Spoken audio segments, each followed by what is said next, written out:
Okay, hi. My name is Nicole. I am the Coordinator for Environmental Management at Cumberland Council.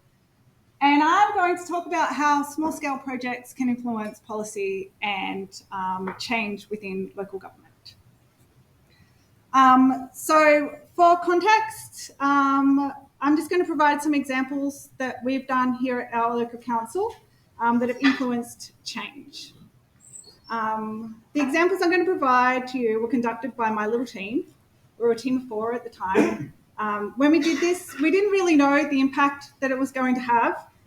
We never thought 3 years later people would still be coming back to our little projects, wanting more information, promoting them, and providing influence to their own councils and their organisations. And it was that fact that led me down a rabbit hole to go, well, how has these projects influenced our own council? Have they influenced our strategies? Have we changed anything? So that led me down that way. And I'm going to provide the examples for the 2 projects that actually did show some change. So where are we? For context, for anyone who doesn't know Sydney very well, we're kind of down the bottom underneath the big circle. That's where we are now. That's the city around that area. Cumberland Council is kind of in the geographic centre of the Sydney Basin. However, we're actually classed as Western Sydney. We are at the heart and forefront of urban heat issues within Western Sydney and Sydney itself. So we actually understand that urban heat is a real issue for us. I mean, a lot of our councils, even our council ourselves, have experienced extreme heat days. So we know that there are impacts. But we lack that data, our on-the-ground data of our own council about what the impacts are, where we're being impacted. And we lack the practical projects to actually show how we can enact change and support the reduction of urban heat in our area. So what did we do? Well, we teamed up with Western Sydney Uni on 2 heat smart projects. One of them was heat mapping across our LGA. Sorry, I'll do that. So we did a benchmarking heat project with Western Sydney Uni, which outlined and showed all the areas where we had hot and cool zones. This was done across the 2018-2019 summer, so it was quite an extreme summer. Didn't show many cool zones, but plenty of hot zones, so that was interesting. From this data, we were able to then get a grant from the state government to do the first UV smart cool playground at Western Sydney in our council area. So this playground was a retrofit of a playground to improve thermal comfort and reduce ultraviolet radiation exposure. So why do we call it the gift that keeps on giving? Well, like I said, 3 years later, people are still interested in this project. The research is still continuing from Western Sydney.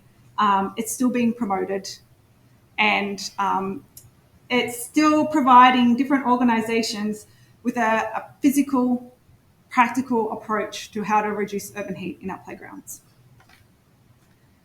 So they're the context of the 2 programs we did. I'm not going to get into details of them. There is actually someone else presenting on playgrounds here today and a similar project, so you can go and see that.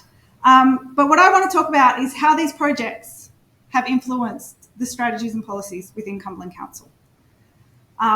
Firstly, it's actually influenced our open spaces strategy, which was released in 2019, just prior to the project completing.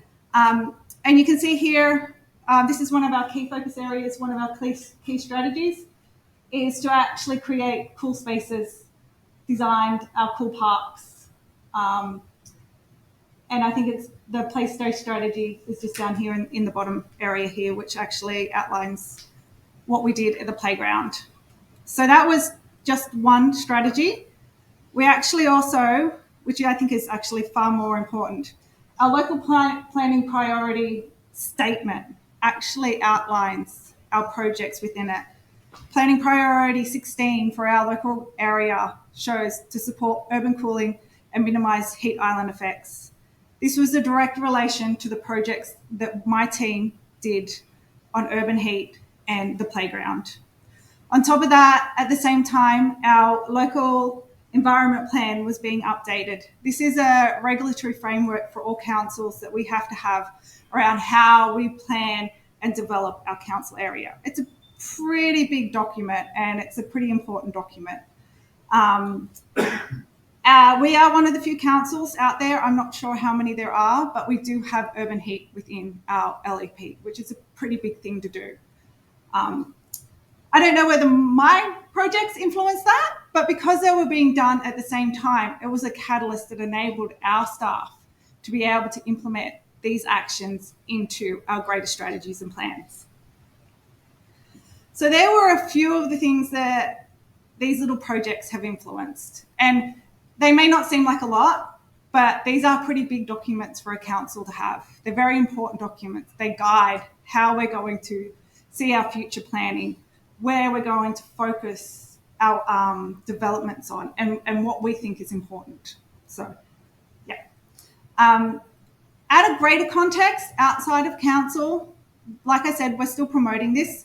This was a comment from our mayor in the Sydney Morning Herald this year, which again relates back to our UV Smart Playground, relates to our LEP, and the fact that we are committed to urban heat and reducing those impacts.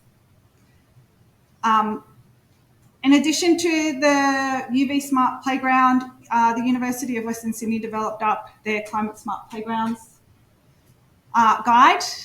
We use this guide in our own council. We incorporate the 10 recommendations into our designs for our playgrounds. And I know a lot of other councils in Western Sydney are also incorporating this important document. So I've talked about what the project was, how it influenced us. How did we come about being so successful in doing these little projects that actually do influence change? I think it's because we collaborated. And we collaborated with not only research partners, but other organisations that were committed to the same cause. And it wasn't just because they were interested in the project and they wanted to know the outcomes. It was because they wanted to promote the results as well, because they knew it was important. We knew it was important. And the more people that you have on board, the greater the reach is. The more people that will hear what you're saying, see what you're saying, and that helps influence that change. It really is that catalyst for change. These little projects are your proof of concept. They're on the ground. They're in the places that are impacted by these events, and people can come and see them. I had the state government from Climate Action and Adaptation Department didn't even know we had one. And we came and they presented at the playground as well because they were interested in what we were doing. So, yes, small scale projects do influence change. So anyone out there who's ever done a project and felt that it never gets anywhere, I can assure you that you are influencing change. There are people out there like me who want to work with you, and we want to do things in our local area to make sure that we get that change. You just got to believe in yourselves. So that's it. I'm done.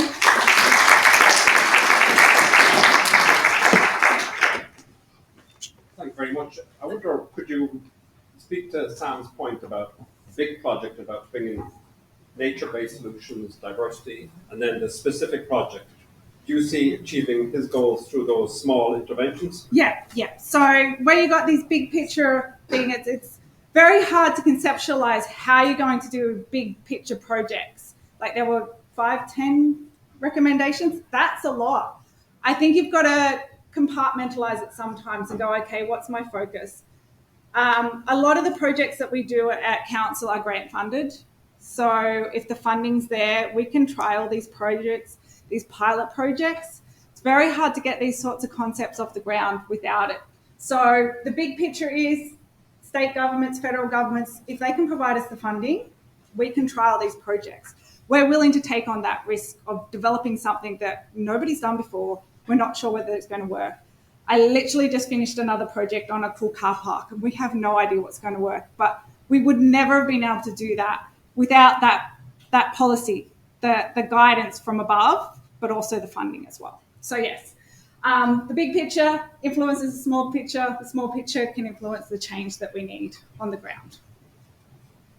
Thank you. This session actually feels a bit short, so there'll be time at the end if you don't mind. We can ask lots of questions then. For the time being, I just want to keep moving. Our next speaker is Cumberland.